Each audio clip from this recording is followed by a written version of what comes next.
Right. We're going to begin section 2 of the school committee. This time we will start with opening statements. And our first up is Ms. Balance. Thank you. As a school committee member under the direction of our new superintendent, we have come a long way over the last 3 years. We have implemented much-needed new math and ELA programs, realigned our much-needed curriculum so that all teachers are teaching the same subjects in the same manner. We reinstituted department heads to provide leadership and implemented curriculum coordinators to guide and lead the process of re-articulating our curriculum. We have reinstituted programs that previously had been cut and are critical to the process in our middle school: foreign language, research and technology, and library services. Fully restored to over 600 children without the need of an override, as advocated by the majority of those who sat on the school committee. We have applied zero-based budgeting, originally called for by our former chair, Mr. Jackson Abaldi. We've implemented DIBELS, which is an acronym for Dynamic Indicators of Basic Early Literacy, which after 2 years we will start to see constructive data that we can utilize to enhance our students' performance. We are providing our students at the high school level with a much-needed overhaul of the guidance department. And under the direction of our new guidance director, we will allow our students proper guidance and assistance in order to become competitive in, at, and beyond current levels and standards of today's rigorous academic world. I'm asking for your vote as a member who will never and has never conceded to what is popular. Rather, I've maintained my integrity and advocated for what I believe is right, for what is in the best interest of our students and us as taxpayers, in that order. Thank you. Hey, Mr. Cooper, you're next. Good evening, everybody. My name is Chris Cooper. I'm running for school committee. 3 years ago, I was living near Worcester, and my wife gave birth to our first child, Chase. At that time, we had to decide where we were going to move to in order to raise our child. And we decided to move to Rehoboth, not only because she has family in the area, but because it was the type of community that we wanted to raise our child in. Rehoboth is a community where neighbors care about one another, and people are out for the best interest of not only the town, but each other. As I've seen what's gone on in town over the last couple of years, I feel that that sense of community is somewhat fragile right now due to the polarization that we've seen in the town politics. It's really something that's not unique to Rehoboth. It's all over the U.S. right now. People are branding themselves with political parties, and the result is progress is halted. While I was campaigning and getting signatures to get on the ballot, somebody asked me the question, "What side are you on?"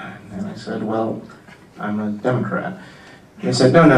Well, what side are you on? Do you support the Board of Selectmen? Do you support this person? Do you support that person? And I guess I'm here tonight to say I support students, and that's why I'm running. I'm not running because I have any political allegiance to anybody in town or anywhere else. I'm only running because I want my children to have the best possible education they can get in a public school, and I'm going to work tirelessly to provide that for them. Thank you very much. Ms. Bartholomew, opening statement. Is this working? I'm Tiffany Bartholomew. I'd like to thank the Rehoboth Business Association for hosting this evening. It is the only evening like this that I've heard of, so I appreciate it. Like many residents, my husband and I moved to Rehoboth 8 years ago for a reputation of excellent schools. My daughter, I can't do this. I'm not a microphone person. Can everybody hear me? My daughter attends Beckwith Middle School, so I have a vested interest. She's going to continue to attend school here in the district. I've shown my dedication to our school district for the last 7 years by volunteering, actively, regularly volunteering. I've been PTSA president for 2 years. I currently serve as vice president. I serve on the Massachusetts PTA executive board for the last 5 years. I currently serve on the Beckwith School Council, where I assist in improving parental involvement and writing the school improvement plan for Beckwith Middle School. I think you will agree listening to diverse points of view before forming an opinion is essential to the success of a committee. I respect the opinions of all committee members while always keeping the students' best interest in the forefront of my decision. I have a strong knowledge of district needs and strengths and weaknesses, and the dedication to the research issues I am less informed about. I've shown my ability to work with all stakeholders and would like to continue to support our students, parents, and staff to maintain and improve our district by serving on the school committee. I hope you will consider voting for me on April 4th. Thank you. Mr. Hebda? Thank you. I'd also like to thank the RBA for hosting this event. My name is Peter Hebda. I've lived in town here for 15 years. I have two boys, Owen, who is in 3rd grade at Palmer River School, and Jonah, who will be starting kindergarten come fall. I have no past ties to the educational system, so my viewpoint is strictly looking at where we are today and where are we going tomorrow. Things are changing. The way we've done business in the past isn't going to carry us much further. Throwing money at the schools isn't always the solution, but we can't deny, too, that money is a necessity. And I'm sure, as all of you in business know, money is not the only important issue, but however, it is an important issue. Along with the money, we need to establish a sense of trust. I'm sure we can all come up with something that's gone on in the past with the school department where things didn't go as well as they could have. And we can't let that cloud our judgment. We can't let what's happened in the past cloud where we are and where we need to go. I think for the most part we have great teachers in our schools. I've seen it firsthand. I've heard it from people outside of our district. They've been stepping up to fill in the gaps as the cuts are being made. We have new standards being applied. They're stepping up to meet those challenges, and they're doing their best to do more with less, as we all are. Our administration is working to stretch the dollars as far as they can. They understand the situation that the town is in, and they recognize the need to be very frugal with the money. The PTSA is doing their part to provide support, raise money to support the schools from outside the school budget. And of course the taxpayers, they're holding up their piece. It's their money that helps the schools do what they need to do. We've reached a point now though where there's no cushion left in the budget. And for the most part we're meeting our needs, but everybody's being stretched thin. There's no one that's winning. No one's getting what they want. We're all sharing the pain. We have switched to zero-based budgeting, so we've trimmed the fat, we've tightened our belt, but now we've played all our cards. We're doing okay, but we have no safety net, and we have no fallback plan. Costs are likely to continue to rise, and we will also be adding full-day kindergarten in the next year or two. So there will be things coming onto the budget that's going to strain things even further. We can't afford to wait until we're in a crisis. We need to put a plan in place, and we need to come up with as many different options as we can, because quite frankly, I don't think there's going to be one option that's going to solve all our problems. Everyone feels it's not fair, but it's not fair to the kids, and it's not their fault that we are where we are. So I'm not waiting for anyone to fix it. That's why I'm running. Okay. All right, so question number 1. This is going to go to Mrs. Bartholomew. Why are you running for office, and what qualifies you for the position?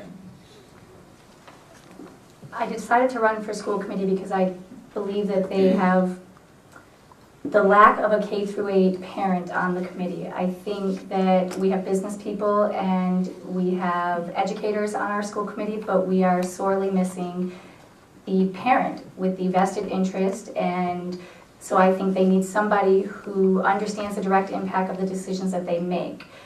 My qualifications are my active involvement for 7 years. I am one of those advocates that advocated for foreign language to come back.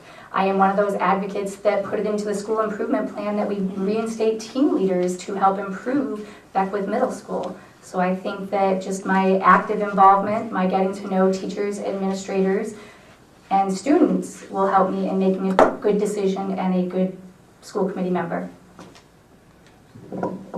Okay, thank you for that answer. Mr. Hebda, same question. Why are you running, and what qualifies you for the position? Well, I think the opening statement, I addressed a lot of the reasons of what got me into the race. As far as qualifications, as I mentioned, I don't have a background in the school system, but my occupation as an electrical engineer lends me to be able to be good at problem solving, about taking an approach to solving problems, of looking at the problem, coming up with options, and then narrowing down what the best option is for solving a particular problem.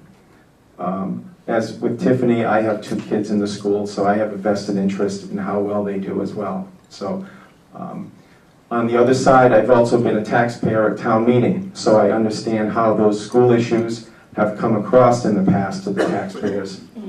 I think because there's so much that goes on in the school department, the taxpayers don't get clear visibility into that. And so having seen both sides, I'm prepared to negotiate between the two.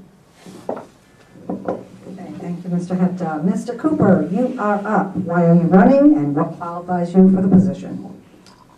I'm running basically because I'm a product of public school, and I very much want my children to be products of public school. Nowadays, people are sending their children to private school, more and more often in order to get a top-notch education. I think there's no reason that a public school can't offer the exact same education that they get elsewhere. So that's my vested interest in it. In terms of what qualifies me, I've taught at the college level. My mother was a teacher in Connecticut for 35 years, so I'm familiar with the public school system. And I am kind of an academic at heart. I do research for a job. I know how to solve problems. I know how to look at things from a variety of different angles and come up with the best possible solution. So that's why I'm running, and that's why I think I'm qualified.